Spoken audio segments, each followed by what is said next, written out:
Mr. Shaheed, thank you very much for your time. Pleasure. Please. Thank you. آقای شهید سپاسگزارم از وقتی که در اختیار ما گذاشتید. در عرض 24 ساعت گذشته رئیس قوه قضاییه ایران گفته است که گزارش شما غیر مستند و ناصحیحه. بعضی از رسانه‌های دولتی هم در هفته‌های گذشته استدلال کردند که شما که در ایران نبودید چگونه در مورد وضعیت حقوق بشر در اون کشور گزارش تهیه کردید. پاسختون به این استدلال‌ها چیست و آیا اطمینان دارید به منابعی که در این گزارش ازشون نقل قول کرده اید؟ Well, I've applied very rigorous techniques to be sure that I am saying the right things here.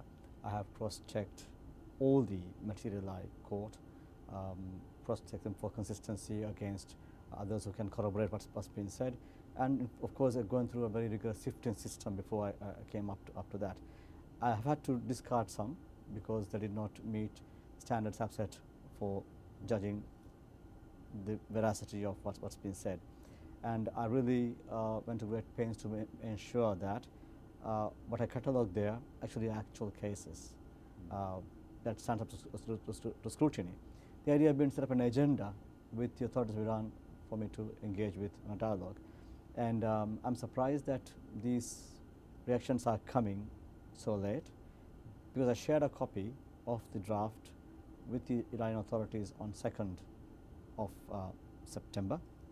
And they had 2.5 weeks to comment on it, and really it's not a lengthy report. I just have, one section is on methodology and approach, and second section is on a catalogue of issues. So if they really had issues with it, it would be very simple for them to point it out early on. And I also met with some NGOs who are recognized by the government of Iran. They came out of Tehran to meet me. They had certainly seen the report from Iranian sources, and they did refer to some of the material in it, and the concerns they had was that I was interfering in internal affairs of Iran, or that I was referring to matters that were covered by Sharia law. غیر از این واکنش‌های رسمی، آیا پس از انتشار گزارشتون در طول هفته گذشته مقامات دولتی ایران با شما تماسی گرفتن؟ هیچ گفتگویی برقرار شده؟ Since the report has been published, the only contact I had with the authorities in Iran, in fact from before that also, is the meeting with the ambassador of Iran in New York. I mentioned that in my presentation today. This meeting was a very cordial meeting where we exchanged, as I said today, our different perspectives on the mandate. My perspective is that a country mandate is a unique opportunity for the country concerned to engage in depth on the country's historical context and cultural peculiarities, whereas his concern was that often these mandates were set up through a politicized process, and that he stressed that, as I was saying in my report, on the need to be impartial, objective and transparent. شما میگید که با سفیر ایران در سازمان ملل در مورد محتوای این گزارش صحبت نکردید، ولی آیا در مورد اینکه احتمال داره مقامات جمهوری اسلامی اجازه ورود شما به ایران بدن و شما بتونید سفر بکنید صحبتی شد؟ امیدوارید که نهایتاً به ایران برید؟ Over time, on balance, if you look at all statements coming out of Iran from, say, June 17th, when I was appointed, to today, has been more progressive. I'm more encouraged today than I was. I'm more optimistic today than I was before, that I would have a chance to have a sustained dialogue with Iran. همونطور که در جلسه ارائه گزارشتون در سازمان ملل دیدیم، معاون سفیر ایران استدلال میکرد که اساساً انتخاب شما به عنوان گزارشگر ویژه یک حرکت سیاسی است و چرا برای مثال در صحبت‌های مقامات ایران بوده اسرائیل یک گزارشگر ویژه نداره یا بحرین با شرایطی که اونجا وجود داره گزارشگر ویژه نداره. پاسخ شما به این صحبت‌ها چیست؟ Well, Israel does have a mandate. In a sense, there is a long-standing country mandate holder for the territories. When we say Israel, we often refer to Israel's treatment of Palestinians. Often the reference is not to Israeli citizens, but to Palestinian nationals. And the country rapporteur on the territories is in fact tasked with looking into Israel's treatment of Palestinian population. So that exists. There's no deflection to be achieved by pointing out to Israel on that. شما در گزارشتون از شکنجه زندانیان صحبت کردید، از آقای عبدالله مومنی نام بردید، همچنین از زندان‌های طولانی مدت برای خانم نسرین ستوده، آقای جعفر پناهی و چند نفر دیگه اسم بردید. ولی آیا این برخوردها محدود به این افرادی میشه که در گزارشتون منتشر شده یا اینها نمادی هستند برای خشونت‌های گسترده‌تری که علیه مخالفین و فعالان سیاسی در ایران در جریانه؟ This is a symbolic of a wider phenomenon. Yes, there is very serious allegations of abuse in prison. I met with people who have undergone torture in prison with credible proof of what they had to endure in prison. Torture is widespread in prison. There is no safeguard against abuse, and detention conditions are really a serious concern. I am very concerned that people in prison are not getting medical attention that they should, and there have been deaths linked to the absence of proper medical attention in recent times. شما در گزارشتون از 58 مورد به عنوان نمونه‌های نقض حقوق بشر اسم بردید. کدوم یک از این موارد اولویت بیشتری داره و نیاز به توجه فوری داره؟ Well, I did list out a few of the names today, and they were actually representative of a broader class of people. I mentioned a cleric who is in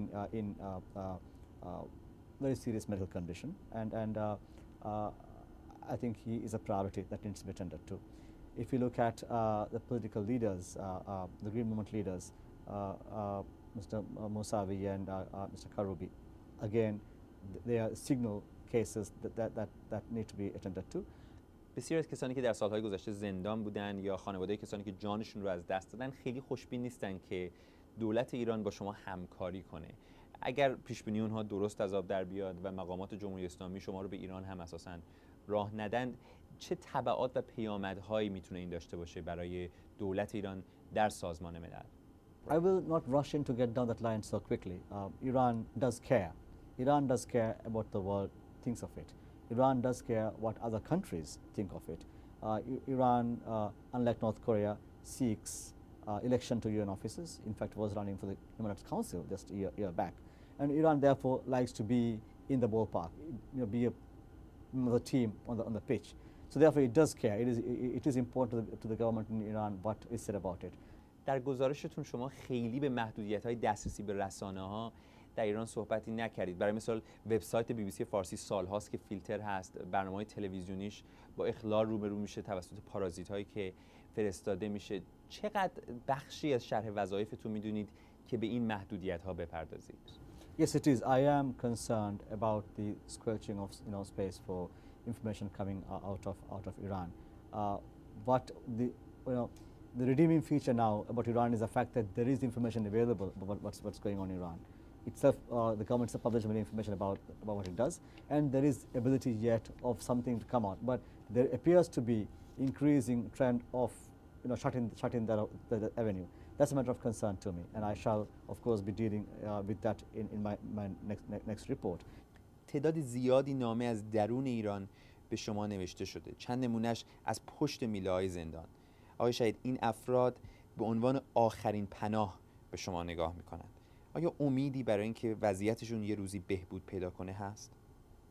Yes, I believe we should not lose hope because of course there is no immediate relief happening because of the report here, but it is starting already a process of engagement, of response and reactions to that. I don't think the report is going to disappear because Iran is refusing to look at it, and far from doing that, I think we get mixed signals as to what he wants to do with the report. I'm not disappearing because Iran won't let me into the country. I'm still able to carry out my work with some limitations, but still I think able to add value to those who seek to improve Iran's performance on human rights. So I would not lose hope. I can see the frustration, I can sense the despair, I can sense the hopelessness that is emerging. But I would think so long as the Council remains engaged on Iran, there are possibilities of improvement in what happens in Iran.